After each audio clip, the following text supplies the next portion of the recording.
Avant les machines, avant les usines, il y avait le feu et les mains.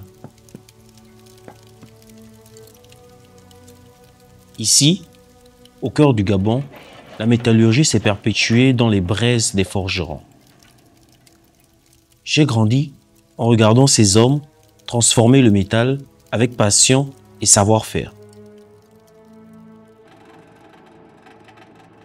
C'est là que tout a commencé.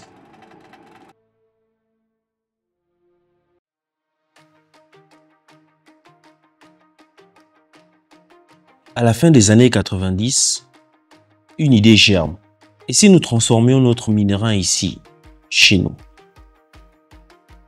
En 2000, cette vision prend forme avec l'inauguration du complexe industriel de Manda, le CIM.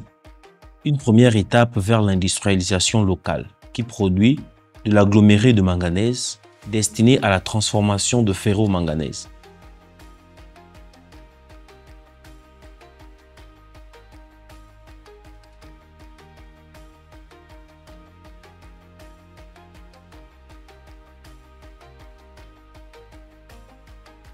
Mais l'ambition ne s'arrête pas là. Le 12 juin 2015, le complexe métallurgique de Mwanda voit le jour. J'ai bénéficié d'une formation de 3 mois à Dunkerque, comme bloc Dunkerque. Nous sommes partis, c'était pour nous perfectionner parce que c'était la première dans l'histoire de l'industrie au Gabon. Sur 10 hectares, 2 usines transforment le minerai en monoxyde de manganèse et en silicomanganèse. Une avancée majeure pour notre pays, pour notre industrie, pour notre avenir.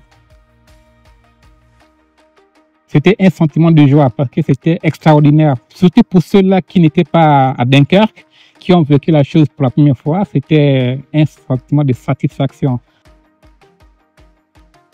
Derrière les machines, il y a des visages, des parcours, des rêves. Plus de 400 Gabonais ont été formés pour constituer la main-d'œuvre ouvrière du C2M. La meilleure des choses, c'est que nous étions déjà un peu plus aguerris avec nos chefs qui étaient à la Dunkerque. Ils sont arrivés, ils ont essayé un peu de nous donner un peu la main. On a essayé de faire. Et de là, vient l'ouverture de démarrage du four.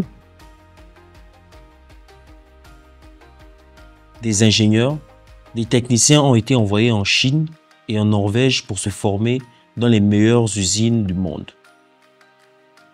Ce projet est aussi une école, un tremplin, une fierté collective.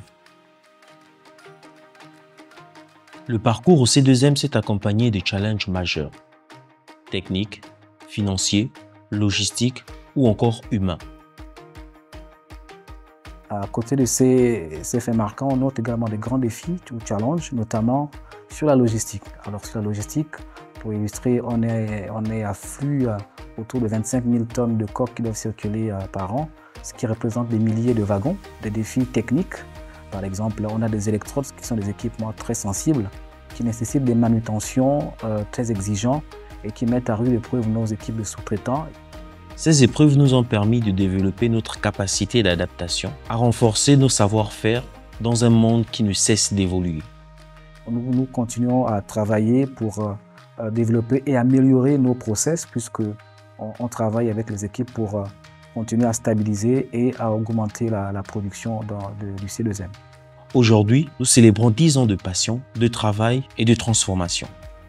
Des braises des forgerons à la coulée de silicomanganèse, l'histoire continue. Le Gabon transforme son avenir et nous en sommes les artisans.